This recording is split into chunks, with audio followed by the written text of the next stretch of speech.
Today's top stories at NBR: calls for longer-term support for business, Fortinet builds public profile, Reserve Bank Deputy Governor to leave the bank, and there's more coming right up.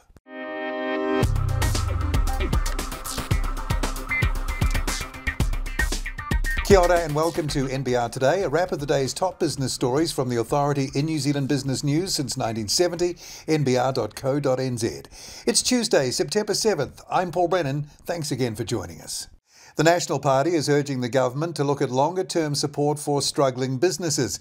Its Shadow Treasurer, Andrew Bailey, said the impact of the COVID-19 pandemic was going to last longer than people might have initially thought, and he was expecting more lockdowns and ongoing restrictions, particularly for hospitality businesses.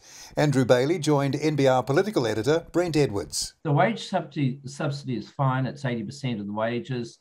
The business owner's still got to top up the 20%. And the government talks about the resurgent payment, but most people do not realise it is a one-off payment. If you've got 10 employees, it's worth $5,500. If it's 20 employees, you've got $9,500. To be honest, running a small business, that probably pays your insurance and your rates. Doesn't do anything towards your rent. And that's why I've called for a rent support package. National Shadow Treasurer Andrew Bailey with Brent Edwards there.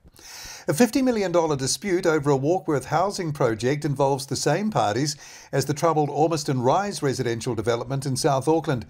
A judge has granted the appointment of an interim liquidator to Walkworth Holdings Limited, owner of the Stubbs farmland adjacent to the North Island town.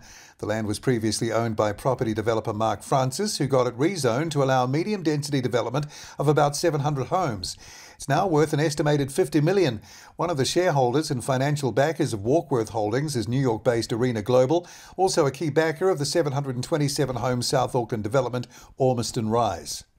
Global cybersecurity specialist Fortinet has a market cap of US $52 billion. Its NASDAQ-listed shares have more than doubled in value during this calendar year alone, but many New Zealanders will only just be now learning the name. The company's naming rights sponsorship of the Rugby Championship competition between the All Blacks, Wallabies, Springboks and Pumas at Eden Park on August 14th, and is aimed at broadening Fortinet's public profile, according to its Kapiti Coast-based regional director, John McGettigan. He joined the NBR's Will Mace. So it's a great opportunity for us to network with our customers and our partners. Good opportunity to build a corporate event around, and teaming up with a great organisation like New Zealand Rugby.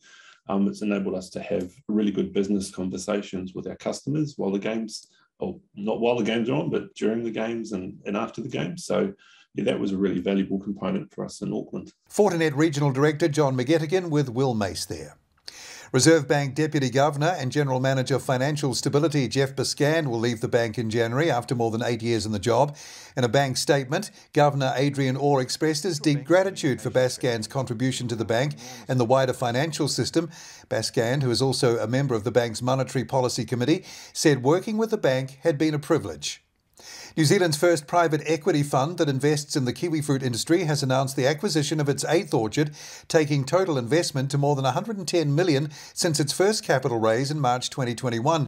A second sector-specific fund is now on the horizon for 2022 for Origin Capital Partners. Origin Capital launched its Kiwifruit Limited Partnership late last year with the aim of creating a wholesale fund to acquire or develop kiwifruit orchards targeting Zespri's Sun Gold variety. Origin Capital Fund 1 started fundraising in November 2020 and closed at $85 million in May. The full details of those stories and more are at nbr.co.nz right now. Tomorrow at NBR, a report looks into how New Zealand fund managers stack up when it comes to responsible investing. And the first piece from our new columnist, Frank's Ogilvy director, Bridget Morton. I'm Paul Brennan. I look forward to being with you again tomorrow from around lunchtime for the morning's NBR trending stories. Then same time, same place, right here again from around 5:30 tomorrow for another NBR Today.